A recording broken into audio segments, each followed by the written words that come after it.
இந்திய வரலாற்றுல மறக்கவே முடியாத நாள் இன்னைக்கு.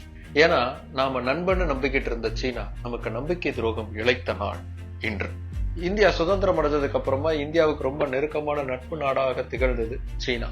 ரெண்டு நாடுகளுக்கும் நடுவுல இருக்கக்கூடிய நட்பு உலகுக்கே உணர்த்தக்கூடிய விதமா ஹிந்தி, சைனா, பாய் பாய்னு நாங்க ரெண்டு பேரும் அண்ணன் தம்பின்னு சொல்லக்கூடிய ஸ்லோகன் ரொம்பவே பிரபலமாச்சு. ஆனா இப்படி ரெண்டு நாடுகளும் நட்பு பாராட்டினாலும் எல்லை பிரச்சனைங்கிறது ரெண்டு நாடுகளுக்கும் நடுவுல தலைவலியா தான் இருந்தது. அதே சமயத்துல திபேத்தை சீனா தன்னுடைய கட்டுப்பாட்டுக்குள்ள கொண்டு வரணும்னு முடிவெடுத்தப்போ திபேத்துல இருக்கக்கூடிய போராளி குழுக்களுக்கு இந்தியா தான் உதவுது அப்படிங்கிற குற்றச்சாட்டு சீனாவால வைக்கப்பட்டுச்சு. அதை உண்மையாக்கக்கூடிய விதமா திபேத்துடைய தலாய் லாமாவுக்கு இந்தியா அடைக்கலம் கொடுத்தது அந்த பிரச்சனையை இன்னும் பெருசாக்குச்சு. இதெல்லாம் பொலிட்டிக்கல் டென்ஷன்ஸ் தான், பேசி தீர்த்துக்கலாம் அப்படின்னு இந்தியா ரொம்ப சாதாரணமா இருந்துட்டாங்க.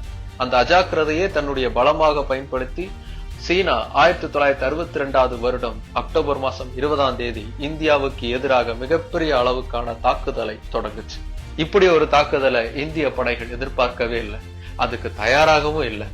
சொல்ல போனா இந்தியாவுக்கு சீனாவுக்கு நடுவுல இருக்கக்கூடிய பனி பிரதேசங்கள்ல போட்டுக்கிறதுக்கு கூட சரியான உடைங்கிறது இந்திய ராணுவத்துக்கு அப்போ இல்லை. சொத்தமா ப்ரிப்பரேஷன் இல்லாதனால பல இடங்களை நாம இழக்க ஆரம்பிச்சோம். அக்ஷய் சின் சீனாவிடம் போச்சு, அஸ்ஸாமே நம்ம கையை விட்டு போகக்கூடிய நிலைமை வரைக்கும் உருவாச்சு.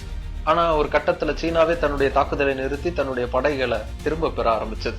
சீனாவின் இந்த தாக்குதலை இந்திய ராணுவம் சமாளிக்க முடியாமல் போனது அப்போது பிரதமராக இருந்த நேருவுக்கு மிகப்பெரிய அவமானத்தை உருவாக்கி தந்தது. அப்போது ராணுவ அமைச்சராக இருந்த வி.கே. கிருஷ்ணன் தன்னுடைய பதவியவே ராஜினாமா செஞ்சார். யாரையும் அதிகமா பெருசா நம்பக்கூடாது அப்படின்னு இந்தியா முதல் முறையாக ஆணித்தரமாக உணர்ந்த தினம் இன்று.